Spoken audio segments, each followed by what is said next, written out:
ভেলা 64 রাত্রি 10:15। হঠাৎ ভিলা 64-এর কলিং বেলটা বেজে উঠল। কিছুক্ষণ পর একটা ভয়ঙ্কর শব্দ, জোরালো আর্তনাদ, আর মেঝেতে পড়ে থাকা দুটো নিথর দেহ।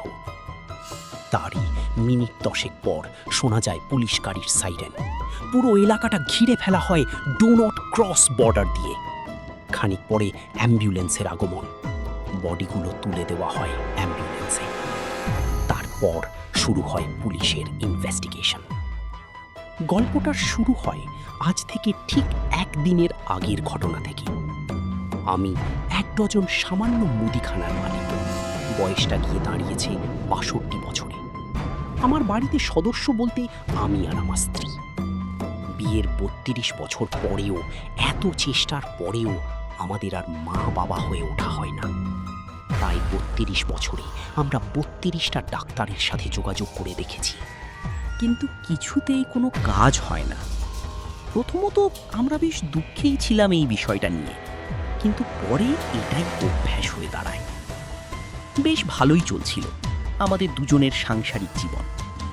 আমরাও সবকিছু মানিয়ে গুছিয়ে আনন্দেই ছিলাম। কিন্তু হঠাৎ সমস্ত সমস্যার শুরু হয় একদিন রাতে। রাত তখন প্রায় 11:30 বেজে উঠেছে। দোকানে খদ্দের থাকার কারণে দোকানের চাবি লাগাতে অনেকটা দেরি হয়ে গিয়েছে। আমি হাঁটতে শুরু করলাম বাড়ি ফেরার উদ্দেশ্যে। আমি অন্যান্য দিন সাইকেল নিয়েই দোকানে এসে থাকি, কিন্তু আজকে দোকানে যাওয়ার জন্য সাইকেলটা বাড়ি থেকে বার করতেই দেখি পেছনের চাকাটা পাংচার হয়ে গিয়েছে। তাই সাইকেলটা বাড়ির কাছে একটা রিপেয়ারিং শপে সারাতে দিয়ে একটা অটো চড়ে পৌঁছে যাই নিজের দোকানে। আমি একটু ভিন্ন প্রকৃতির মানুষ বটে। অন্যায় আমি একদম সত্য করতে পারি না। অটোওয়ালা আমায় নতুন প্যাসেঞ্জার পেয়ে অন্যায় আবদার করতে থাকে, নিজের পাওনার থেকে অনেক বেশি টাকা দাবি করতে থাকে। তাই আমার সাথে অটোওয়ালার কথা কাটাকাটি হয়ে যায়, কিন্তু শেষে আমার কাছে অটোওয়ালাকে হার মানতে বাধ্য হয়। তারপর আমি আমার নিজস্ব মুদিখানার দোকানটা খুলে ফেললাম। এরপর দোকান বন্ধ করার পরের ঘটনায় ফেরা যাক। কিন্তু ফেরার সময় রাতটা অনেক হওয়ার কারণে রাস্তায় একটাও অটো বা রিক্সা নেই। তাই এবার আমার কাছে পায়ে হেঁটে বাড়ি ফেরা ছাড়া কোনো উপায় নেই। বেশি দেরি না করে আমি হাঁটতে শুরু করি। দোকান থেকে আমার বাড়ির দূরত্ব প্রায় 1 কিলোমিটার। 500 মিটার হাঁটার পরেই আমি ক্লান্ত হয়ে ফুটপাতের একটা গাছের তলায় বসে পড়লাম। একটা বিচ্ছিরি গন্ধ আমারে নাকে আসে। রাস্তার ওপাশে তাকাতেই দেখি আমি আবর্জনা ফেলার জায়গার পাশে বসে আছি। তাই আমি উঠে দাঁড়ালাম। ঠিক তখনই একটা ভিআইপি গাড়ি রাস্তার ওপাশে এসে দাঁড়ালো। দুটো ছেলে গাড়ি থেকে নেমে এসে দাঁড়ালো। প্যান্টের পকেট থেকে সিগারেটের খাপটা বার করে দুজনই 2টি সিগারেট মুখে নিয়ে ধূমপান করতে শুরু করলো। এরপর আমি চলে যেতেই যাচ্ছিলাম, কিন্তু ছেলে দুটোর আচরণ একটু সন্দেহজনক লাগলো। তারপর ছেলে দুটো গাড়ির ডিকিটা খুলে ত্রিপল জড়ানো কোনো একটা জিনিস আবর্জনার ওপর ফেলে দিল। তারপর গাড়িটা স্টার্ট দিয়ে চলতে আরম্ভ করল। আমার জিনিসটা দেখে খুব খটকা হলো, তাই দৌড়ে গিয়ে রাস্তার ওপাশে জিনিসটার বাঁধনটা খুলে দিতেই দেখি একটা মেয়ের ডেড বডি। আমি ভয়ে 1 পা পিছিয়ে গেলাম, কিন্তু একটু সাহস দেখিয়ে পুরো বাঁধনটা খুলে ত্রিপলটা সরিয়ে দিলাম। তারপর আমি একটা জিনিস দেখে পুরো হতভম্ব রয়ে গেলাম। মেয়েটির শরীরে একটু সুতোর অবকাশ নেই, পুরো শরীরে নখে আঁচড়ানোর দাগ। বডিটা দেখে মনে হচ্ছে যেন কোনো হিংস্র জন্তু জানোয়ারে মেয়েটিকে ছিঁড়ে খেয়েছে। আমার চোখ থেকে অশ্রু ঝরে মাটিতে পড়ল মেয়েটির করুণ মুখটির দিকে তাকিয়ে। মেয়েটির নির্মমতা যেন একটাই কথা বলছে, আমার বিচার চাই। আমার আর বুঝতে বাকি নেই যে মেয়েটি শারীরিক নির্যাতনের শিকার হয়েছে। আমি এক নিঃশ্বাসে দৌড়ে গিয়ে কাছের থানার পুলিশকে সমস্ত ঘটনাটা জানাই। পুলিশ জিপে চড়িয়ে আমাকে নিয়ে আসলো ডেড বডিটার কাছে। পুলিশ অফিসারটাকে দেখে খুব সৎ মনে হলো। অফিসার আমাকে বলল, আপনাকে অনেক ধন্যবাদ, এবার ওই ছেলে দুটোকে শাস্তি পাওয়ানো আমার দায়িত্ব। তারপর আমি বাড়িতে চলে আসলাম এবং গিন্নিকে সমস্ত ঘটনাটা বললাম। পরের দিন সকালে আমার বাড়িতে সেই অফিসার হাজির। আমাকে তিনি জিজ্ঞাসা করলেন, আপনি গাড়িটার নাম্বারটা দেখেছিলেন? আমি একটু ভেবে উত্তর দিলাম, হ্যাঁ, 8822। শুনেই পুলিশ অফিসারের চক্ষু যেন চড়ক গাছে উঠে যায়। তিনি বলে উঠলেন, এ তো আমাদের এমএলএ বাবুর গাড়ি।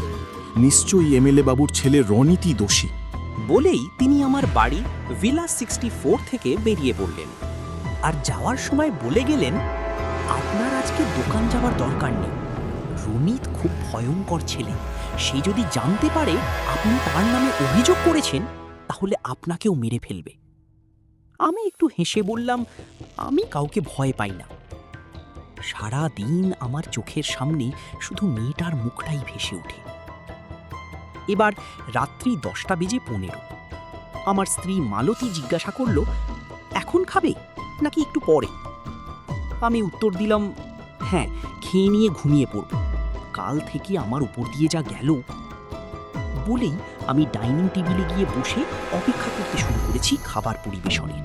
ঠিক সেই সময় হঠাৎ আমাদের ভিলা 64-এর কলিং বেলটা বেজে উঠল। আমি দরজাটা খুলব বলে উঠে দাঁড়াতেই মালতী বলে উঠল, দরজা খোলার দরকার নেই, যদি সেই বদমাস ছেলেগুলো হয়। আমি ছাতিটা চওড়া করে বললাম, আমি কি ওদের ভয় পেয়ে বসে আছি নাকি?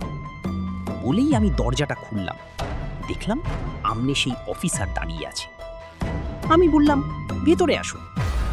তারপর পুলিশ অফিসারের দুই পাশ থেকে দুটো ছেলে বাড়িতে ঢুকে পড়ল।